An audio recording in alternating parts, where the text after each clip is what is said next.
英語聞き流しリスニング、英語テキストと MP3 ダウンロード、その他の物語はホームページからお聞きいただけます。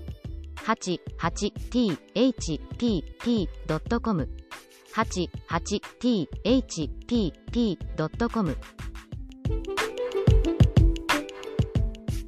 16. The Visitor. Imagine, if you can, what the rest of the evening was like. How they crouched by the fire which blazed and leapt and made so much of itself in the little grate. How they removed the covers of the dishes, and found rich, hot, savory soup, which was a meal in itself, and sandwiches and toast and muffins enough for both of them.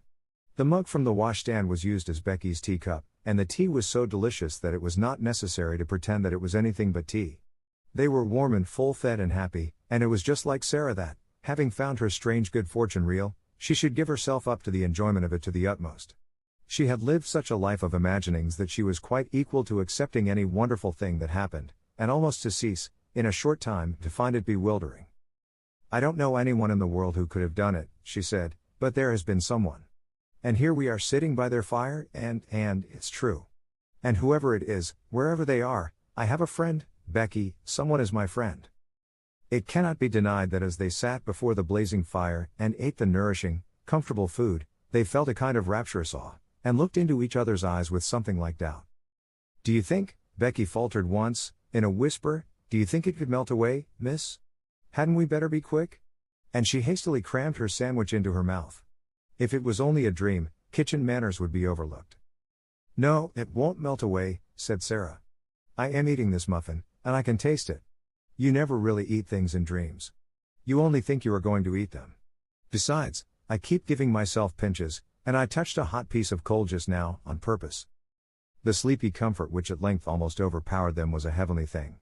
It was the drowsiness of happy, well-fed childhood, and they sat in the fire glow and luxuriated in it until Sarah found herself turning to look at her transformed bed. There were even blankets enough to share with Becky.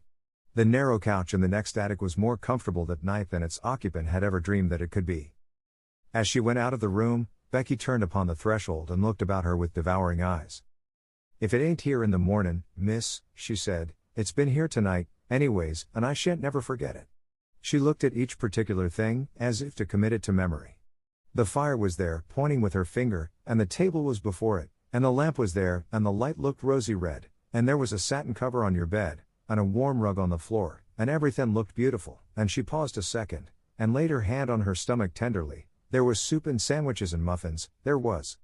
And, with this conviction a reality at least, she went away.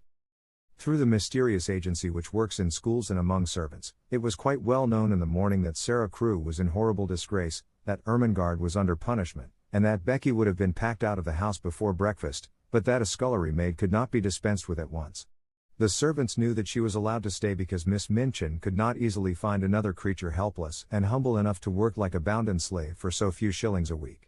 The elder girls in the schoolroom knew that if Miss Minchin did not send Sarah away it was for practical reasons of her own. She's growing so fast and learning such a lot, somehow, said Jessie to Lavinia, that she will be given classes soon, and Miss Minchin knows she will have to work for nothing. It was rather nasty of you, Lavy, to tell about her having fun in the garret. How did you find it out? I got it out of Lottie. She's such a baby she didn't know she was telling me. There was nothing nasty at all in speaking to Miss Minchin. I felt it my duty priggishly. She was being deceitful. And it's ridiculous that she should look so grand, and be made so much of, in her rags and tatters. What were they doing when Miss Minchin caught them? Pretending some silly thing. Ermengarde had taken up her hamper to share with Sarah and Becky. She never invites us to share things. Not that I care, but it's rather vulgar of her to share with servant girls in attics. I wonder Miss Minchin didn't turn Sarah out, even if she does want her for a teacher. If she was turned out, where would she go? Inquired Jessie, a trifle anxiously. How do I know? Snapped Lavinia. She'll look rather queer when she comes into the schoolroom this morning, I should think, after what's happened. She had no dinner yesterday, and she's not to have any today. Jessie was not as ill-natured as she was silly. She picked up her book with a little jerk. Well, I think it's horrid, she said. They've no right to starve her to death. When Sarah went into the kitchen that morning the cook looked askance at her, and so did the housemaids, but she passed them hurriedly. She had, in fact, overslept herself a little, and as Becky had done the same, neither had had time to see the other, and each had come downstairs in haste. Sarah went into the scullery. Becky was violently scrubbing a kettle, and was actually gurgling a little song in her throat. She looked up with a wildly elated face. "It was there when I wakened, miss, the blanket," she whispered excitedly. "It was as real as it was last night." "So was mine," said Sarah. "It is all there now, all of it. While I was dressing I ate some of the cold things we left." "Oh Oz. Oh Oz."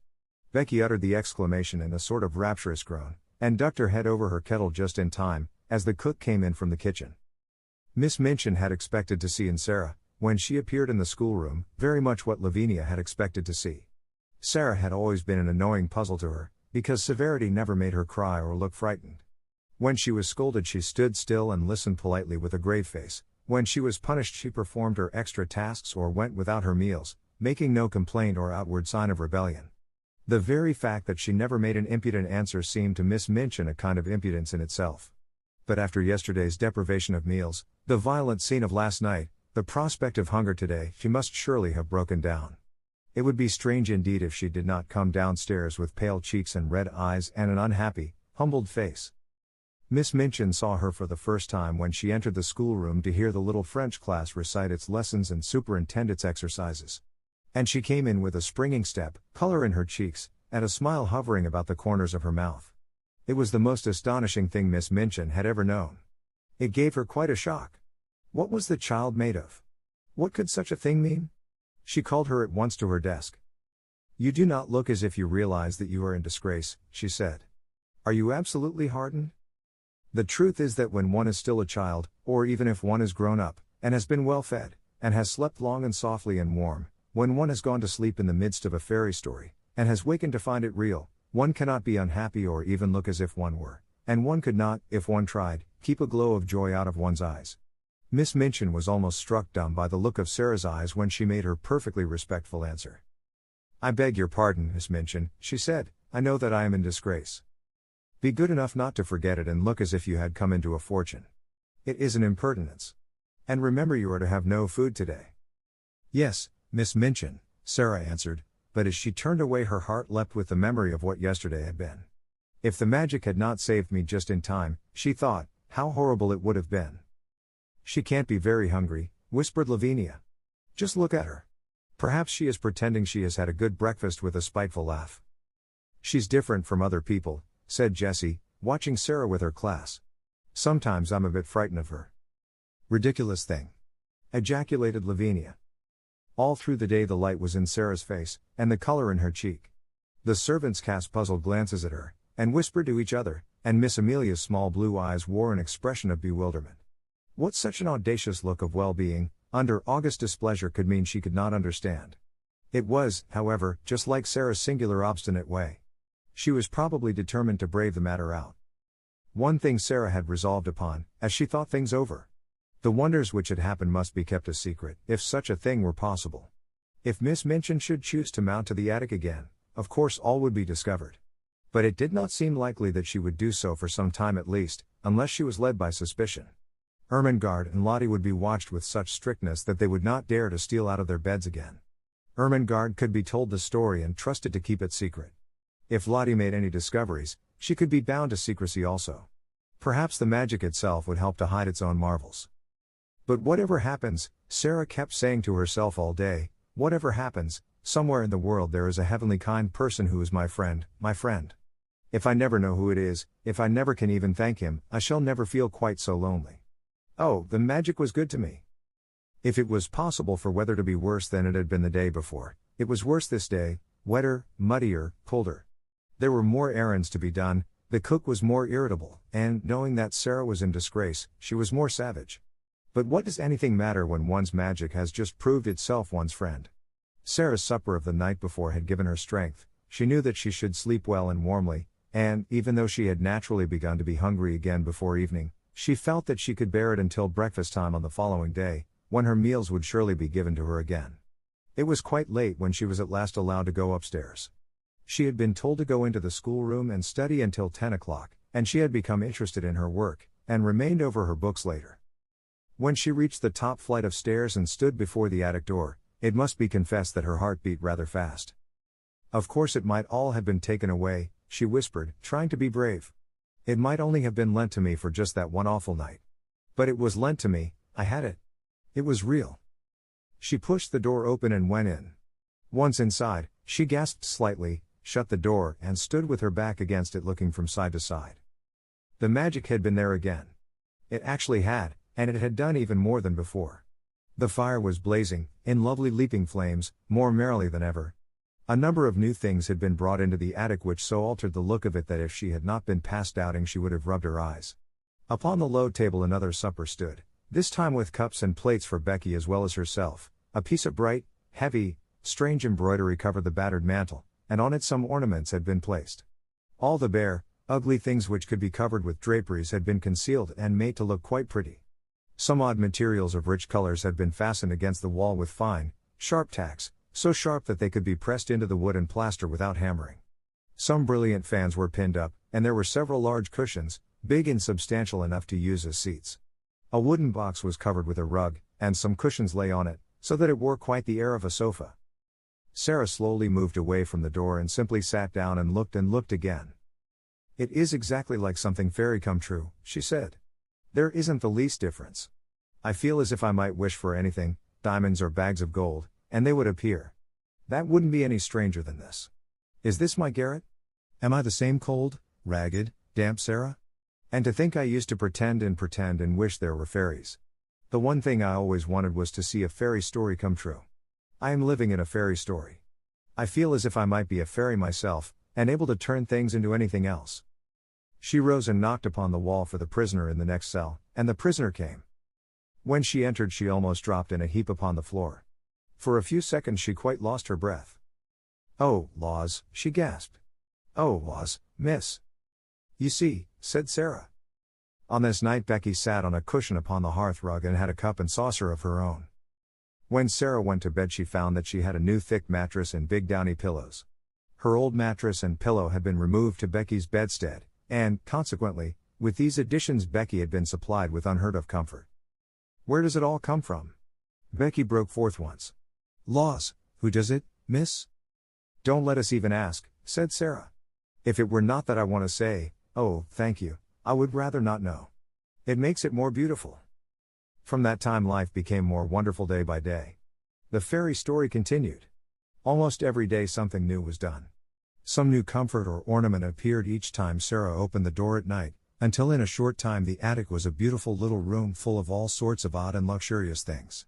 The ugly walls were gradually entirely covered with pictures and draperies, ingenious pieces of folding furniture appeared, a bookshelf was hung up and filled with books, new comforts and conveniences appeared one by one, until there seemed nothing left to be desired. When Sarah went downstairs in the morning, the remains of the supper were on the table, and when she returned to the attic in the evening, the magician had removed them and left another nice little meal. Miss Minchin was as harsh and insulting as ever, Miss Amelia as peevish, and the servants were as vulgar and rude. Sarah was sent on errands in all weathers, and scolded and driven hither and thither. She was scarcely allowed to speak to Ermengarde and Lottie. Lavinia sneered at the increasing shabbiness of her clothes, and the other girls stared curiously at her when she appeared in the schoolroom. But what did it all matter while she was living in this wonderful mysterious story? It was more romantic and delightful than anything she had ever invented to comfort her starved young soul and save herself from despair. Sometimes, when she was scolded, she could scarcely keep from smiling. "If you only knew," she was saying to herself. "If you only knew." The comfort and happiness she enjoyed were making her stronger, and she had them always to look forward to. If she came home from her errands wet and tired and hungry, she knew she would soon be warm and well fed after she had climbed the stairs. During the hardest days she could occupy herself blissfully by thinking of what she should see when she opened the attic door, and wondering what new delight had been prepared for her. In a very short time she began to look less thin. Color came into her cheeks, and her eyes did not seem so much too big for her face.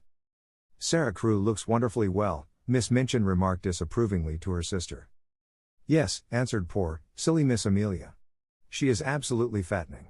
She was beginning to look like a little starved crow." "Starved?" exclaimed Miss Minchin, angrily. "There was no reason why she should look starved. She always had plenty to eat." Of course," agreed Miss Amelia, humbly, alarmed to find that she had, as usual, said the wrong thing. "There is something very disagreeable in seeing that sort of thing in a child of her age," said Miss Minchin, with haughty vagueness. "What?" Sort of thing? Miss Amelia ventured. It might almost be called defiance, answered Miss Minchin, feeling annoyed because she knew the thing she resented was nothing like defiance, and she did not know what other unpleasant term to use. The spirit and will of any other child would have been entirely humbled and broken by the changes she has had to submit to. But, upon my word, she seems as little subdued as if she were a princess. Do you remember, put in the unwise Miss Amelia, what she said to you that day in the schoolroom about what you would do if you found out that she was? No, I don't, said Miss Minchin. Don't talk nonsense. But she remembered very clearly indeed. Very naturally, even Becky was beginning to look plumper and less frightened. She could not help it. She had her share in the secret fairy story, too. She had 2 mattresses, 2 pillows, plenty of bed covering, and every night a hot supper and a seat on the cushions by the fire. The Bastille had melted away, the prisoners no longer existed. 2 comforted children sat in the midst of delights. Sometimes Sarah read aloud from her books, sometimes she learned her own lessons, sometimes she sat and looked into the fire and tried to imagine who her friend could be, and wished she could say to him some of the things in her heart. Then it came about that another wonderful thing happened. A man came to the door and left several parcels. All were addressed in large letters, to the little girl in the right-hand attic. Sarah herself was sent to open the door and take them in. She laid the 2 largest parcels on the hall table, and was looking at the address, when Miss Minchin came down the stairs and saw her. Take the things to the young lady to whom they belong, she said severely. Don't stand there staring at them. They belong to me, answered Sarah, quietly. To you? Exclaimed Miss Minchin. What do you mean? I don't know where they come from, said Sarah, but they are addressed to me. I sleep in the right-hand attic. Becky has the other one. Miss Minchin came to her side and looked at the parcels with an excited expression. What is in them? She demanded. I don't know, replied Sarah. Open them, she ordered. Sarah did as she was told. When the packages were unfolded, Miss Minchin's countenance wore suddenly a singular expression. What she saw was pretty and comfortable clothing of different kinds, shoes, stockings, and gloves, and a warm and beautiful coat. There were even a nice hat and an umbrella. They were all good and expensive things, and on the pocket of the coat was pinned a paper, on which were written these words, to be worn every day. Will be replaced by others when necessary. Miss Minchin was quite agitated. This was an incident which suggested strange things to her sordid mind. Could it be that she had made a mistake, after all, and that the neglected child had some powerful though eccentric friend in the background, perhaps some previously unknown relation, who had suddenly traced her whereabouts, and chose to provide for her in this mysterious and fantastic way? Relations were sometimes very odd, particularly rich old bachelor uncles, who did not care for having children near them. A man of that sort might prefer to overlook his young relation's welfare at a distance. Such a person, however, would be sure to be crotchety and hot-tempered enough to be easily offended. It would not be very pleasant if there were such a one, and he should learn all the truth about the thin, shabby clothes, the scant food, and the hard work. She felt very queer indeed, and very uncertain, and she gave a side glance at Sarah. Well, she said, in a voice such as she had never used since the little girl lost her father, someone is very kind to you. As the things have been sent, and you are to have new ones when they are worn out, you may as well go and put them on and look respectable. After you are dressed you may come downstairs and learn your lessons in the schoolroom. You need not go out on any more errands today. About half an hour afterward, when the schoolroom door opened and Sarah walked in, the entire seminary was struck dumb. My word! Ejaculated Jessie, jogging Lavinia's elbow. Look at the Princess Sarah. Everybody was looking, and when Lavinia looked she turned quite red. It was the Princess Sarah indeed. At least, since the days when she had been a princess, Sarah had never looked as she did now. She did not seem the Sarah they had seen come down the back stairs a few hours ago. She was dressed in the kind of frock Lavinia had been used to envying her the possession of. It was deep and warm in color, and beautifully made. Her slender feet looked as they had done when Jessie had admired them, and the hair, whose heavy locks had made her look rather like a Shetland pony when it fell loose about her small, odd face, was tied back with a ribbon. Perhaps someone has left her a fortune, Jessie whispered. I always thought something would happen to her. She's so queer. Perhaps the diamond mines have suddenly appeared again, said Lavinia, scathingly. Don't please her by staring at her in that way, you silly thing. Sarah, broke in Miss Minchin's deep voice, come and sit here. And while the whole schoolroom stared and pushed with elbows, and scarcely made any effort to conceal its excited curiosity, Sarah went to her old seat of honor, and bent her head over her books.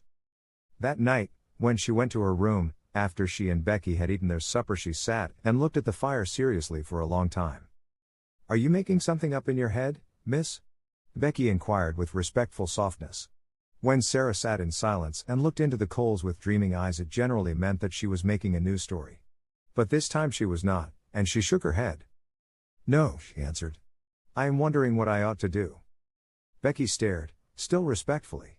She was filled with something approaching reverence for everything Sarah did and said.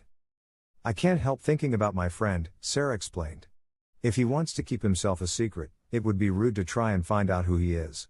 But I do so want him to know how thankful I am to him, and how happy he has made me. Anyone who is kind wants to know when people have been made happy. They care for that more than for being thanked. I do wish." She stopped short because her eyes at that instant fell upon something standing on a table in a corner. It was something she had found in the room when she came up to it only 2 days before. It was a little writing case fitted with paper and envelopes and pens and ink. "Oh," she exclaimed, "why did I not think of that before?"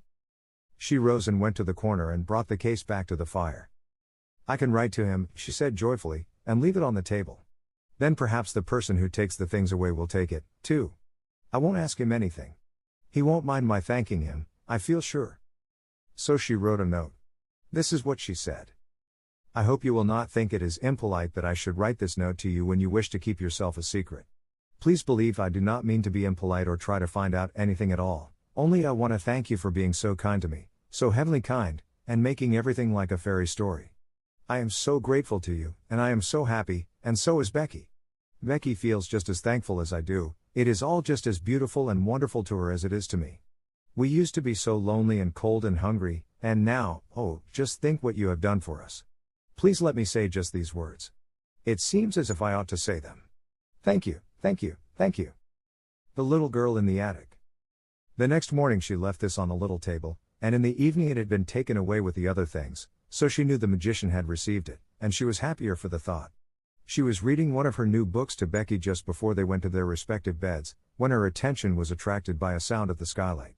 When she looked up from her page she saw that Becky had heard the sound also, as she had turned her head to look and was listening rather nervously. "Something's there, miss," she whispered. "Yes," said Sarah, slowly. "It sounds rather like a cat trying to get in." She left her chair and went to the skylight. It was a queer little sound she heard, like a soft scratching. She suddenly remembered something and laughed. She remembered a quaint little intruder who had made his way into the attic once before. She had seen him that very afternoon, sitting disconsolately on a table before a window in the Indian gentleman's house. "Suppose," she whispered in pleased excitement, "just suppose it was the monkey who got away again. Oh, I wish it was." She climbed on a chair, very cautiously raised the skylight, and peeped out. It had been snowing all day, and on the snow, quite near her, crouched a tiny, shivering figure, whose small black face wrinkled itself piteously at sight of her. "It is the monkey," she cried out. "He has crept out of the Lasker's attic, and he saw the light." Becky ran to her side. "Are you going to let him in, miss?" she said. "Yes," Sarah answered joyfully. "It's too cold for monkeys to be out. They're delicate. I'll coax him in." She put a hand out delicately, speaking in a coaxing voice, as she spoke to the sparrows and to Melchizedek, as if she were some friendly little animal herself. "Come along, monkey darling," she said. "I won't hurt you." He knew she would not hurt him. He knew it before she laid her soft, caressing little paw on him and drew him towards her. He had felt human love in the slim brown hands of Ramdas, and he felt it in hers. He let her lift him through the skylight, and when he found himself in her arms he cuddled up to her breast and looked up into her face. "Nice monkey. Nice monkey," she crooned, kissing his funny head. "Oh, I do love little animal things." He was evidently glad to get to the fire, and when she sat down and held him on her knee he looked from her to Becky with mingled interest and appreciation. "He is plain looking, miss, ain't he?" said Becky. "He looks like a very ugly baby," laughed Sarah. "I beg your pardon, monkey, but I'm glad you are not a baby. Your mother couldn't be proud of you, and no one would dare to say you looked like any of your relations. Oh, I do like you." She leaned back in her chair and reflected. "Perhaps he's sorry he's so ugly," she said, "and it's always on his mind. I wonder if he has a mind. Monkey, my love, have you a mind?" But the monkey only put up a tiny paw and scratched his head. "What shall you do with him?" Becky asked. I shall let him sleep with me tonight, and then take him back to the Indian gentleman tomorrow. I am sorry to take you back, monkey, but you must go. You ought to be fondest of your own family, and I'm not a real relation. And when she went to bed she made him a nest at her feet, and he curled up and slept there as if he were a baby and much pleased with his quarters. 17. It is the child. The next afternoon 3 members of the large family sat in the Indian gentleman's library, doing their best to cheer him up. They had been allowed to come in to perform this office because he had specially invited them. He had been living in a state of suspense for some time, and today he was waiting for a certain event very anxiously. This event was the return of Mr. Carmichael from Moscow. His stay there had been prolonged from week to week. On his first arrival there, he had not been able satisfactorily to trace the family he had gone in search of. When he felt at last sure that he had found them and had gone to their house, he had been told that they were absent on a journey. His efforts to reach them had been unavailing, so he had decided to remain in Moscow until their return. Mr. Carrisford sat in his reclining chair, and Janet sat on the floor beside him. He was very fond of Janet. Nora had found a footstool, and Donald was astride the tiger's head which ornamented the rug made of the animal's skin. It must be owned that he was riding it rather violently. Don't cheer up so loud, Donald, Janet said. When you come to cheer an ill person up you don't cheer him up at the top of your voice. Perhaps cheering up is too loud, Mr. Carrisford? Turning to the Indian gentleman. But he only patted her shoulder. No, it isn't, he answered. And it keeps me from thinking too much. I'm going to be quiet, Donald shouted. We'll all be as quiet as mice. Mice don't make a noise like that, said Janet. Donald made a bridle of his handkerchief and bounced up and down on the tiger's head. A whole lot of mice might, he said cheerfully. 1,000 mice might.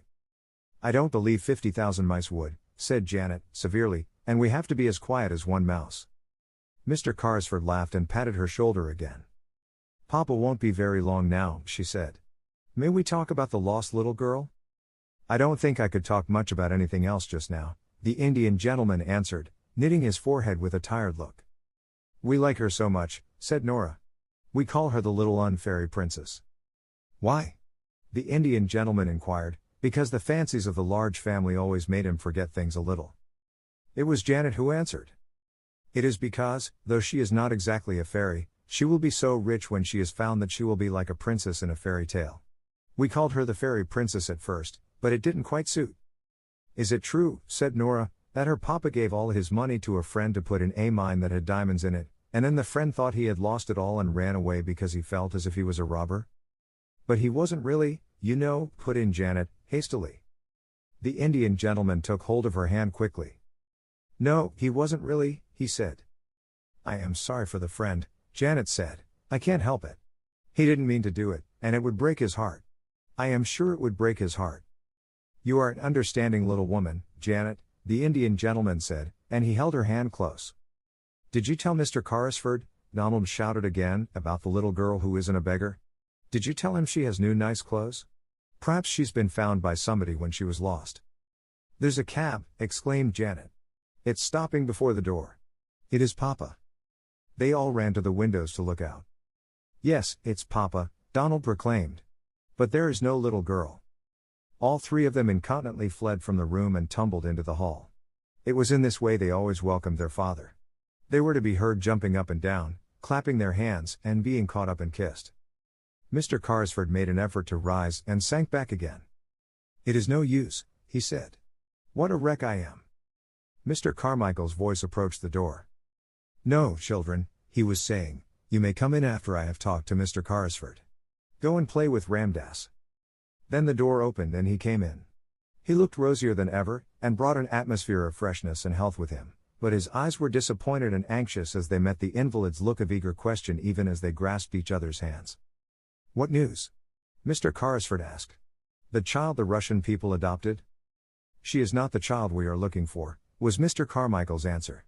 She is much younger than Captain Crew's little girl. Her name is Emily Carew. I have seen and talked to her. The Russians were able to give me every detail. How wearied and miserable the Indian gentleman looked. His hand dropped from Mr. Carmichael's. Then the search has to be begun over again, he said. That is all. Please sit down. Mr. Carmichael took a seat. Somehow, he had gradually grown fond of this unhappy man. He was himself so well and happy, and so surrounded by cheerfulness and love, that desolation and broken health seemed pitifully unbearable things. If there had been the sound of just one gay little high-pitched voice in the house, it would have been so much less forlorn. And that a man should be compelled to carry about in his breast the thought that he had seemed to wrong and desert a child was not a thing one could face. "Come, come," he said in his cheery voice, "we'll find her yet. We must begin at once. No time must be lost," Mr. Carrisford fretted. "Have you any new suggestion to make, any whatsoever?" Mr. Carmichael felt rather restless, and he rose and began to pace the room with a thoughtful, though uncertain face. "Well, perhaps," he said. "I don't know what it may be worth. The fact is, an idea occurred to me as I was thinking the thing over in the train on the journey from Dover." "What was it?" "If she is alive, she is somewhere." "Yes, she is somewhere. We have searched the schools in Paris. Let us give up Paris and begin in London. That was my idea, to search London." "There are schools enough in London," said Mr. Carrisford. Then he slightly started, roused by a recollection. "By the way, there is one next door." "Then we will begin there. We cannot begin nearer than next door." "No," said Carrisford. "There is a child there who interests me, but she is not a pupil. And she is a little dark, forlorn creature, as unlike poor Crewe as a child could be." Perhaps the magic was at work again at that very moment, the beautiful magic. It really seemed as if it might be so. What was it that brought Ram Dass into the room, even as his master spoke, salaaming respectfully, but with a scarcely concealed touch of excitement in his dark, flashing eyes? "Sahib," he said, "the child herself has come, the child the Sahib felt pity for. She brings back the monkey who had again run away to her attic under the roof. I have asked that she remain. It was my thought that it would please the Sahib to see and speak with her." "Who is she?" inquired Mr. Carmichael. "God knows," Mr. Carrisford answered. "She is the child I spoke of. A little drudge at the school." He waved his hand to Ram Dass, and addressed him. "Yes, I should like to see her. Go and bring her in." Then he turned to Mr. Carmichael. "While you have been away," he explained, "I have been desperate. The days were so dark and long. Ram Dass told me of this child's miseries, and together we invented a romantic plan to help her. I suppose it was a childish thing to do, but it gave me something to plan and think of. Without the help of an agile, soft-footed Oriental like Ram Dass, however, it could not have been done." Then Sarah came into the room. She carried the monkey in her arms, and he evidently did not intend to part from her, if it could be helped. He was clinging to her and chattering, and the interesting excitement of finding herself in the Indian gentleman's room had brought a flush to Sarah's cheeks. "Your monkey ran away again," she said, in her pretty voice. "He came to my garret window last night, and I took him in because it was so cold. I would have brought him back if it had not been so late. I knew you were ill and might not like to be disturbed." The Indian gentleman's hollow eyes dwelt on her with curious interest. "That was very thoughtful of you," he said. Sarah looked toward Ram Dass, who stood near the door. "Shall I give him to the Lascar?" she asked. "How do you know he is a Lascar?" said the Indian gentleman, smiling a little. "Oh, I know Lascars," Sarah said, handing over the reluctant monkey. "I was born in India." The Indian gentleman sat upright so suddenly, and with such a change of expression, that she was for a moment quite startled. "You were born in India?" he exclaimed, "were you? Come here." And he held out his hand. Sarah went to him and laid her hand in his, as he seemed to want to take it. She stood still, and her green-gray eyes met his wonderingly. Something seemed to be the matter with him. "You live next door?" he demanded. "Yes, I live at Miss Minchin's seminary." "But you are not one of her pupils?" A strange little smile hovered about Sarah's mouth. She hesitated a moment. "I don't think I know exactly what I am," she replied. "Why not?" "At first I was a pupil, and a parlor boarder, but now—" "You are a pupil. What are you now?" The queer little sad smile was on Sarah's lips again. "I sleep in the attic, next to the scullery maid," she said. "I run errands for the cook, I do anything she tells me, and I teach the little ones their lessons." "Question her, Carmichael," said Mr. Carrisford, sinking back as if he had lost his strength. "Question her, I cannot." The big, kind father of the large family knew how to question little girls. Sarah realized how much practice he had had when he spoke to her in his nice, encouraging voice. "What do you mean by at first, my child?" he inquired. "When I was first taken there by my papa." "Where is your papa?" "He died," said Sarah, very quietly. He lost all his money and there was none left for me. There was no one to take care of me or to pay Miss Minchin. Carmichael. The Indian gentleman cried out loudly. Carmichael. We must not frighten her, Mr. Carmichael said aside to him in a quick, low voice. And he added aloud to Sarah, so you were sent up into the attic and made into a little drudge. That was about it, wasn't it? There was no one to take care of me, said Sarah. There was no money, I belonged to nobody. How did your father lose his money? The Indian gentleman broke in breathlessly. He did not lose it himself, Sarah answered, wondering still more each moment. He had a friend he was very fond of, he was very fond of him. It was his friend who took his money. He trusted his friend too much. The Indian gentleman's breath came more quickly. The friend might have meant to do no harm, he said. It might have happened through a mistake. Sarah did not know how unrelenting her quiet young voice sounded as she answered. If she had known, she would surely have tried to soften it for the Indian gentleman's sake. The suffering was just as bad for my papa, she said. It killed him. What was your father's name? The Indian gentleman said. Tell me. His name was Ralph Crewe, Sarah answered, feeling startled. Captain Crewe. He died in India. The haggard face contracted, and Ramdas sprang to his master's side. Carmichael, the invalid gasped, it is the child, the child. For a moment Sarah thought he was going to die. Ramdas poured out drops from a bottle, and held them to his lips. Sarah stood near, trembling a little. She looked in a bewildered way at Mr. Carmichael. What child am I? She faltered. He was your father's friend, Mr. Carmichael answered her.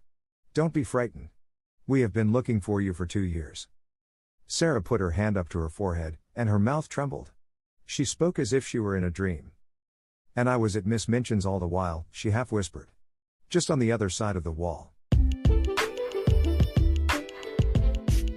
英語聞き流しリスニング、英語テキストと MP3 ダウンロード、その他の物語はホームページからお聞きいただけます。88thpp.com 88thpp.com